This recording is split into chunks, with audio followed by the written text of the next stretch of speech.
Ladies and gentlemen of the crypto space, we're live on a Friday, July 15th at 11:29 a.m. The title of the stream today says pretty much what I'm thinking. It always does, but these are four very specific words that I'm pretty sure and hopefully resonate with a large quantity of persons in these markets and just probably people in general.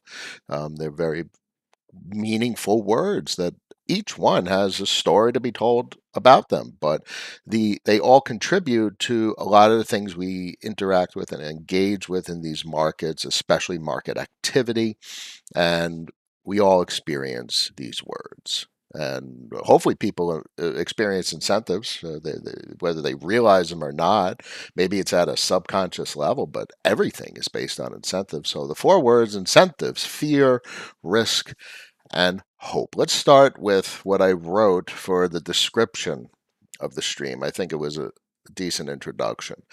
There's a lot of things on our minds when we try to digest markets. On the surface, there's hope. Pause there. Hope. You don't need to do anything to have hope. You don't need to get data. You don't need to talk to other people. You don't need to digest the complexity of something. You don't need to assess, do other people agree with me? It's hope that it's a belief, it's a feeling. And unto itself, in many regards, unfortunately, hope is dangerous. Hope is irrational. For it to be rational, it needs to be substantiated and based upon something, especially with regard to markets. So I'll continue. More specifically, hope that other persons think the same way we do.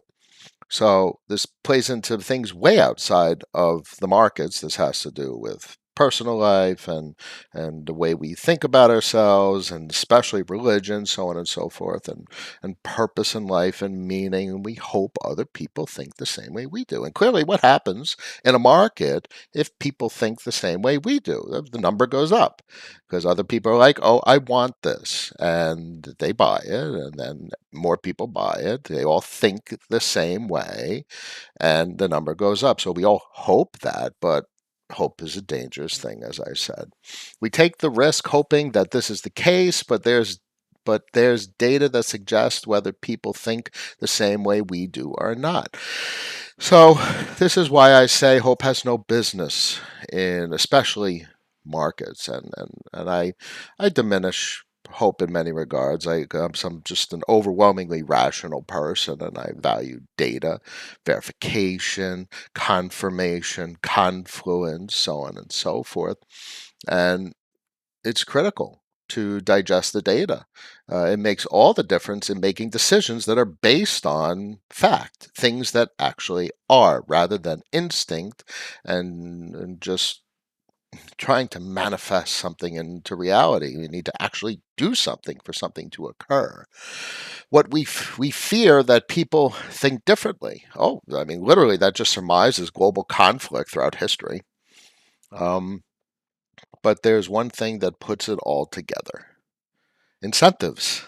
Incentives overcome fear. Incentives overcome hope. Incentives overcome the fear of risk. You don't really need to think of risk the same way when an incentive is involved, because the incentive is there independent of the risk being taken. So incentives are probably the most profound thing um, I could think of, at least with regard to this story. Especially with regards to this story. And it's something I talk about a lot. And that's really what we've honed in on as one of the most critical components of financials. And that's why DeFi has shown us something interesting. We've played around with monetary systems and frameworks, and all of this reduces to psychology. And the strongest thing to encourage a person to either do something or not do something is to incentivize them. If you do this, you will get this in return. What is work? What is a salary? It's an incentive system. If you do this work, you will get paid this in return. You're incentivized to take action. If that incentive wasn't there, The work wouldn't be done the same way. Now, obviously, there's reason to argue that without incentives, things will still get done, but modern day society, buildings, the construction, the technology, the engineering, and the accomplishments of humanity thus far, in at least the last hundred and something years, since the turn of the century, 1900s, is because of modern day incentive systems, modern day economics. And what have we been experimenting with in DeFi is these novel incentive systems. I mean, novel in the sense that clearly these types of incentive systems have been used throughout history, but they're novel in their presentation. They've never been done with this kind of software interface, this kind of technology in general. You know, the argument is always there that you could always use like a database and a centralized implementation. But the incentive systems, the way they're presented with these immutable contracts, are extremely meaningful and not and without historic precedents in arguably many regards. Um, that's an interesting argument, but we're not going to dig into that right now. But incentive systems, the biggest thing, it's what we do. It's the core of my portfolio. And because of what I talk about, I'm sure it's the core of everyone's portfolio, at least the majority of persons that have listened to me over the years. So my entire portfolio, for some context, because it should give at least something to compare to, context, is entirely structured around incentive systems. There's one, two, three, four, five, six. I have six positions in all of crypto, in the entire crypto space. Six primary positions with extreme over allocation to one and heavyweight allocation to two. And you could obviously guess which ones those are. You don't have to guess, I'll tell you. The extreme heavyweight over position is Curve. The overweight positions are Frax and Convex. And the remaining larger positions are Qidao, Aura Finance, and Fixed Forex. Fixed Forex is probably a legacy. I would consider it a legacy position. I don't know if I'd opt into it, considering all things that have occurred with Andre, but it's actually quite productive. Um, with the depreciation of the asset itself, it's producing a lot of revenue on a monthly basis, which is quite interesting. I think it's over 100% APR right about now, given the depreciation. Clearly, at its price point before, it's down like 70%. It was a much smaller APR, but APR is inversely proportional to the price point. Which means its productivity has maintained even though the price point has gone down. The technology, the system, the program is still operating as it did, and it's probably going to grow and iterate. And that was always the core of Andre's narrative. Was his forex markets. And I don't want to digress too much into Andre, and I just wouldn't. I don't know if I'd take this position considering precedence and hindsight, but it is what it is. Aura is actually new, relatively speaking, but just as we got tantalized by the federation that Andre was building, which was still the biggest federation, it would have been the biggest federation in all of crypto if he didn't fuck up the programming. But Aura has proven actually to be off to a good start. There's actually a lot of capital flow to the incentivized voting implementation, and you'll see that on Hidden Hand, which is quite refreshing to see that it's working.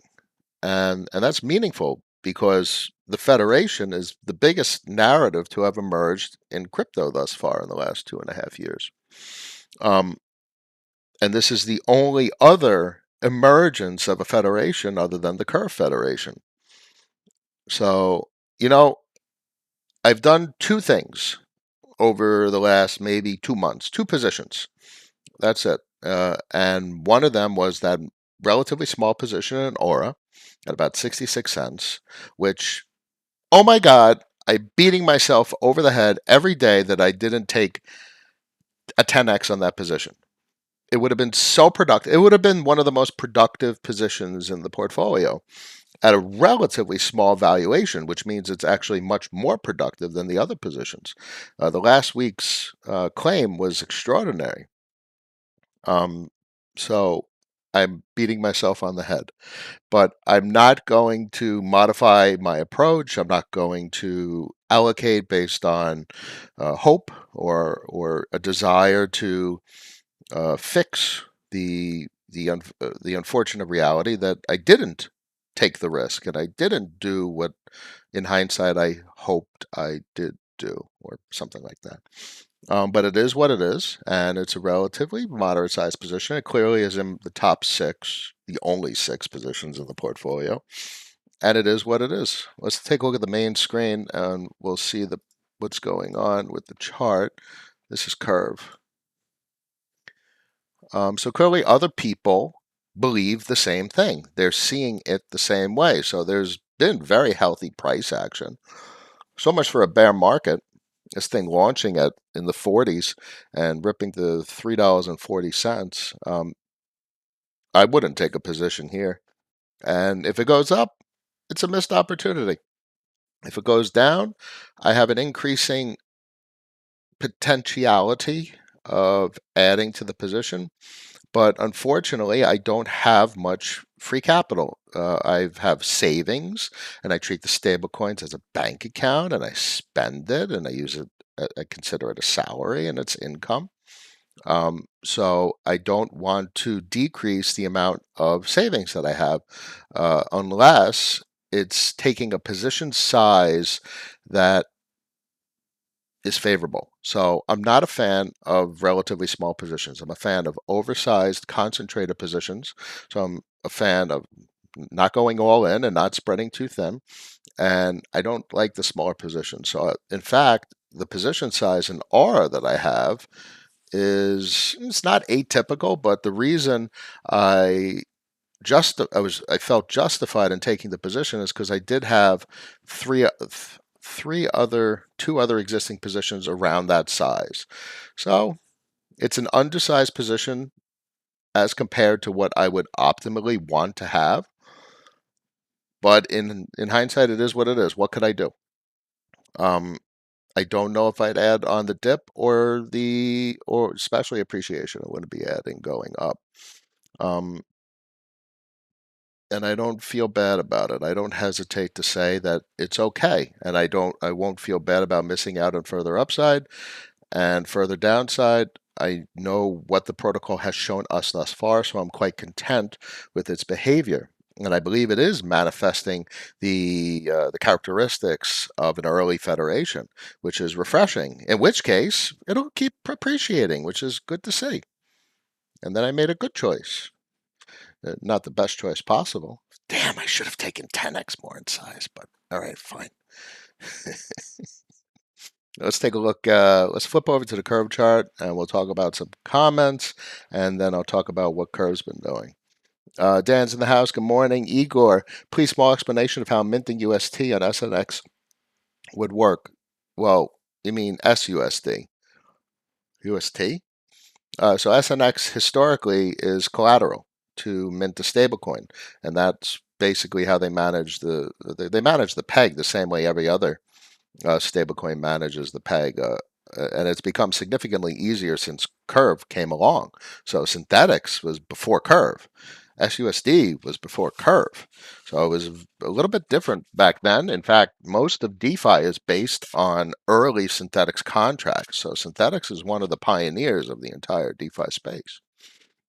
So SNX is treated as a collateral asset, and they use buybacks. So the cash flow in the protocol buys synthetics, and that's why you get where you get your synthetics yield from.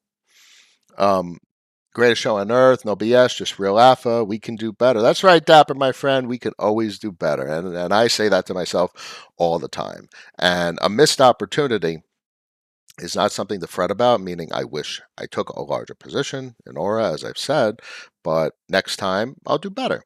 And I have different considerations next time. I don't have the amount of cash on hand to take a position size I really want. So I'm going to be less inclined to take a position, and I'm going to be more inclined to actually not really do anything with the portfolio. I'm very content with the structure of the portfolio currently. It's worked out well. Um, I haven't made excessive mistakes. I've definitely made mistakes, but as I always say, because I made those mistakes, I will handle things better in the future. Folks do know I've said I took that dollar position, limit orders using 1 inch and Rook for what it's worth. Um, so specifically, exactly limit ordered at $1. That was a fair amount of remaining cash. So I'm heavily allocated. I don't have actually much cash right now. Cash is less than 10%, way less than 10%. It's something like 2.5, 3% right now of the portfolio, if anyone finds that interesting. Um, you know, and I lock it. I don't consider it a position. I did that just before the curve position. I did that with convex, and that bounced off the bottom. That was from 390 to like four and change, like 350, and then it's like 450. So that was wild. But that was atypical of me. It's not something I often do. So by the way, this chart absolutely looks ridiculous for a bottom type of setup. So I can't discount the macroeconomic things we talk about, but this is cool. This is a cup and handle. That's really close.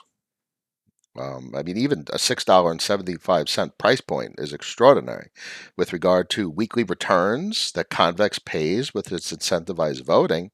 Weekly returns are up almost 100%. Come on. If you were getting paid weekly by Convex at $3.50 and now it's almost $7, you just got a 100% pay raise. That's an absolute wild realization. Now, obviously, when the prices were much higher, um, weekly pay was a whole nother ballgame. We were completely in exuberant mode. Some of those weekly claim buttons were just extraordinary, and I do have hope that we get back to those types of numbers. But I have to remind myself to be humble and be appreciative of the numbers that currently are. Um, Igor, thank you, Igor. I appreciate it. Dan, no, I do not LP. I am not a fan of LPing. What I am a fan of is that LP incentivizes persons to participate in a protocol, and I want to be the person that takes a part of LP's revenue. I want to be the facilitator of LPs, which is what a VL Aura position is, which is what a CVX position is, VLCVX, and that is what ultimately the root of almost all things of disintermediate cash flow in crypto. That's what a VECRV position is. It takes a piece of everything. It takes some of the revenue and it distributes it amongst everyone, and I get a piece of that revenue. So that's just the general way I think about things. I'm not a fan of LP positions in any regards. So obviously, an LP position is liquidatable. It's liquid, and that maybe I tend to think that's more so suitable for VC and just large fund managers that have access to multiple millions of dollars. The bad guy. Good morning, Cap. Question: do you think things are getting much worse before they get better? Unknown. Things could present very well in poor economic conditions if the right directionality on certain metrics are achieved. And right now, what's happening on the dollar is things are retracing a bit. It shot up to over 109, 109.4, give or take, 109.3. It's retraced to a little bit below 108. I mean, obviously, this is a trend, and it hit right on trend. So 3 hits right on trend. There is support, but this is obviously a rising wedge. Um, and this is a large timeline. So, you're going back to the 60s on this chart. So, what's the odds of a massive, massive rising wedge like this breaking to the upside? Little to none. And there's 3 hits on it. So, you have the same thing here 1, 2, 3, give or take. This is a much more pronounced rising wedge, but this is a very large structure going back to way before 2008, the peak of 2005.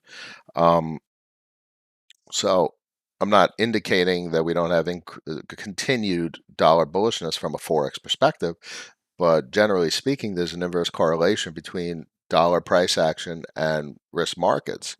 So as the dollar depreciates, risk markets tend to be appreciative. And that's exactly what we see. We've seen a pullback of over $1 on the DXY, and risk markets have been quite appreciative.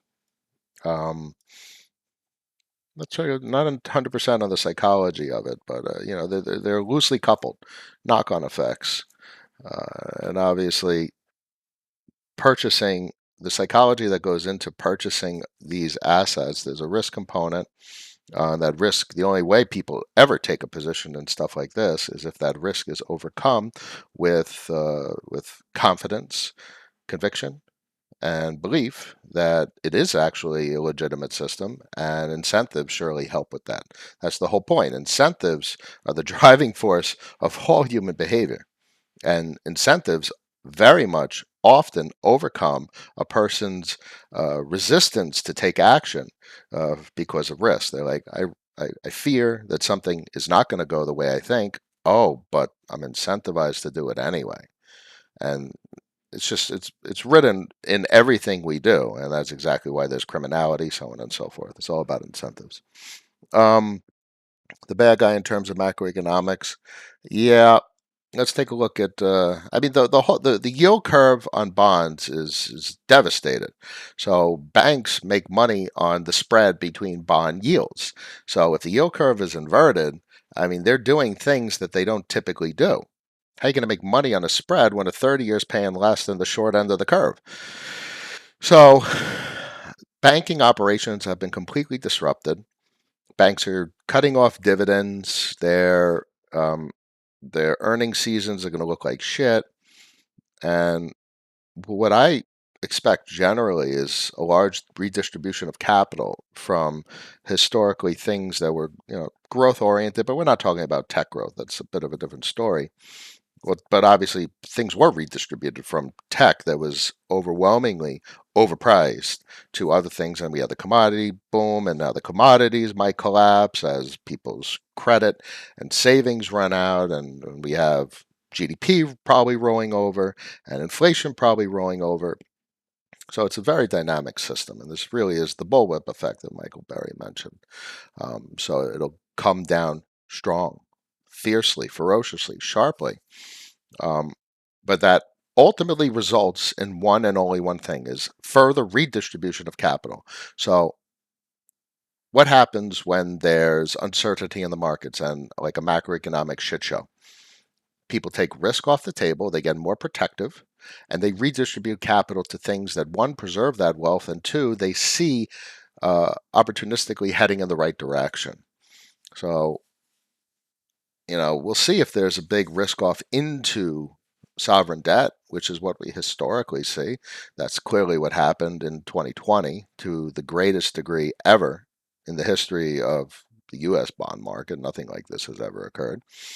But clearly, what was it? Past events don't dictate future outcomes. But look, you have only one time you had a massive capitulation down to not 0%, but 0.3 and change on the 10-year.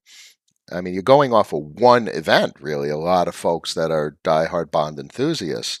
Um, and that's not a guaranteed result. Why? Because that's what we always say in the markets. It's just not going to happen because it happened in the past. And it only happened one time. So all things considered, with a massive capitulation like this in 2020, there's reason to think that the market has fractured, or at least participants in the market maybe look at things a little differently than last time. And I'm very much a contrarian. I'm very much a person that believes things change more than they stay the same. And it's not that it would be different this time if bonds continued to have increased yields and they continue to sell off. It's just that things have changed with regard to market dynamics and the psychology of market actors. I mean, why hold a bond if inflation is high is one narrative, because the real rates on the bonds are negative, but it's also a risk on play. if the consensus believed that risk off should go into sovereign debt, then bond yields collapse and the price point goes completely vertical. But then you have to sell it because look what happened in March of 2020. You had to sell your bonds as a risk on play, a capital gains play on bonds, because if you didn't sell it by the end of the month, you were down a huge amount of capital. Look, yields went up 100% in less than a month in March of 2020. They sold. That's how many people sold, treating a bond as a capital gains. That's such a perversion of what a bond is supposed to be. Now, that's just what I see all over the place, perversions. And this is just horrible because this isn't what a bond's supposed to be. A bond is supposed to be you put your money in, you get interest, and you get your money back after a period of time. But no, the market literally said, put your money in, you get a bond, and now you can do whatever the fuck you want with the bond. You could trade it, you could collateralize it, and that's just a perversion of economic activity. And we do that all the time in the crypto space, which is something we've done. We did cash and carry trades all over Polygon when it was hot. And we've all done our capital gains plays, but now you guys see what I've done with the portfolio over the years. It's just there's almost no capital gains. There is no capital gains plays at all in the portfolio. These are all locked positions that I consider purchases. I'll never get the money back for these positions. So in fact, the portfolio is not worth what like DBank and stuff says it's worth. So the only thing that matters is the stablecoin position, the cash, the savings account, and how much revenue it makes. So that's the only thing that really has value to me. Ultimately, it's hard to get over the price point of the portfolio, um, but I try to do that every day to remind myself that the price point is irrelevant. And what's pertinent is how much cash I pull in on a weekly basis. Why? Because if I go to work for 40 hours a week, which I do, less than 40 because things are good, um, I get a salary. I'm incentivized to work because I'm compensated. And I also get a salary from these enterprises that I own, these digital disintermediated cash flow enterprises. They are doing work. Participants are engaging with a product, which means someone is incentivized to do something, make a trade, to provide LP, to participate in the system. They're doing work, and another counterparty is doing work. And because of that work, the business, the enterprise, makes a profit, and those profits are distributed to me, which is very much a definition of a securitized instrument in many regards. But these are immutable and deterministic securities, which are that's a whole nother topic, but that's quite fascinating. These words are I'm becoming much more confident and comfortable in how I'm able to describe these systems. And I think what I just said is a very much an iteration of all these thoughts we've had on the stream over the last 2.5 years, and we've come a long way in how we describe these systems, and we've reduced them. We've concentrated these descriptions to be much more simple than they used to be. We used to go all off on narratives about LP and protecting the downside and the stablecoin pairing and like pairing with a stablecoin is an automatic short cover, so on and so forth. And these systems don't need to be thought of as complicated as most people think of them. Um, I do really look at these things as enterprises nowadays. These are just businesses, which is very comparable in many regards to what a company is on a stock market. And I find it fascinating that these are companies, but they're not because there's no employees to do revenue operations. Um, and there's no one targetable because it's a contract. And the persons that write the software have written the software in such a way that the market participants can modify the protocol and can extend the protocol. You got to remember, Curve V2 pools are permissionless. Anyone could create a pool. There's no action needed by a software developer to create a new pool. So these businesses are completely automated at this point. They're deterministic. They will behave as they have behaved because the software is immutable. And to me, that means I have confidence in these positions that they will perform exactly how they have performed, and they're more predictable.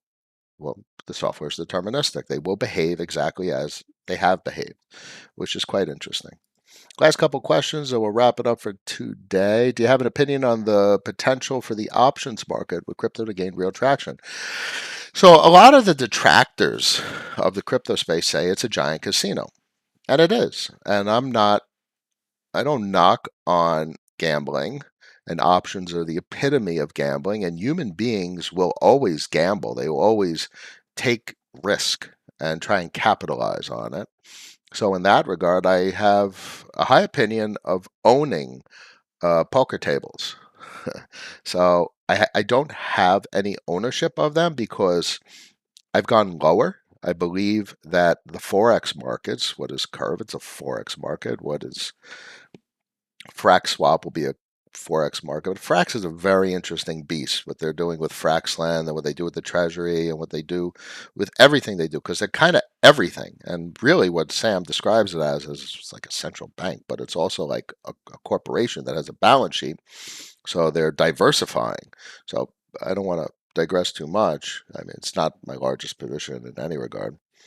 Um, but what is Aura? Aura is a forex market, and what is QiDao is a CDP, collateralized debt protocol, which is a eurodollar system. So, and Convex is just a derivative of Curve. So, a big fan of the forex markets. So, the options markets are a big deal. So, I don't have exposure to the options markets or ownership of the options markets. Now, that doesn't reduce its potential as a meaningful component of a portfolio to own a piece of that.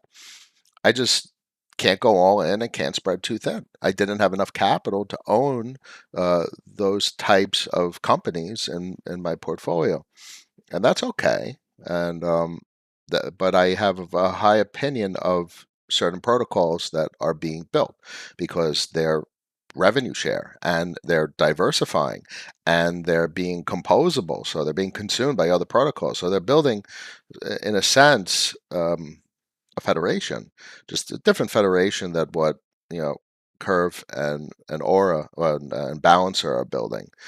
So there's some good things that I see being built. I don't have a clear, an ultimately clear picture of where they're heading, um, but I would define the options markets as a subcategory or a component of a financial system.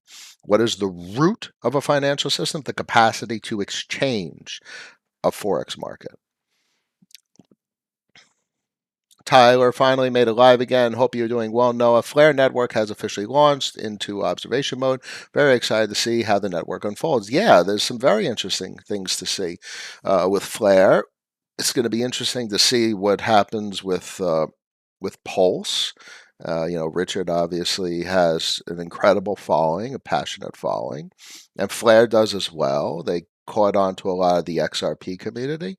Um, but, in my mind, what those reduce to is just additional markets, meaning if you go on multi-chain, there's like 50 markets already. Go to multichain.org. You scroll down. There's 56 chains. So when we're talking about like a Flare or a Pulse, okay, there's 58. I mean, that's just a huge amount of chains, and these are just two new chains. And I don't own like Ethereum. I don't own Bitcoin, and I don't own Matic, and I don't own these types of assets because the only thing you could do with them is sell them. So I own the enterprise. I want to own the business. It's just really a lot of my narrative and a lot of my way I look at markets reduces to the way Warren Buffett thinks. So I have a high opinion of Flare. I have a speculatively interesting opinion regarding Pulse. because of just how ferociously diehard the community is. And that's the same thing with Flare. Flare has some interesting technology. I mean, even Pulse does because it's not it's proof of stake and there's a burn component, which basically is Polygon at this point. I'm sorry, Avalanche. Avalanche has a they burn transaction fees, so and they have actually a fixed supply, so it's a disinflationary protocol. Um, I happen to think Ethereum is heading probably in the most interesting direction with regard to monetary policy and being deflationary, um, which is interesting given that it has an uncapped supply. So it's going to result in a very interesting monetary policy that I don't think other protocols have. Like Avalanche fixed supply, and it's it's checking all the boxes for me with regard to it being the original and it heading in the right direction and iterating in the ways that I want it to from a monetary policy standpoint. It makes the most sense. Unlimited supply, such that it could grow if need be, but depending on consumption of the network, it's net deflationary. So it's uncapped, unrestricted, unlimited, but the forces of the system produce the monetary policy behavior that that I that anyone could clearly define as the optimal attributes of a sustainable system. So that's the deal with regard to some of the new systems coming online. It's good to see, and also I've heard about smart contracts on XRP.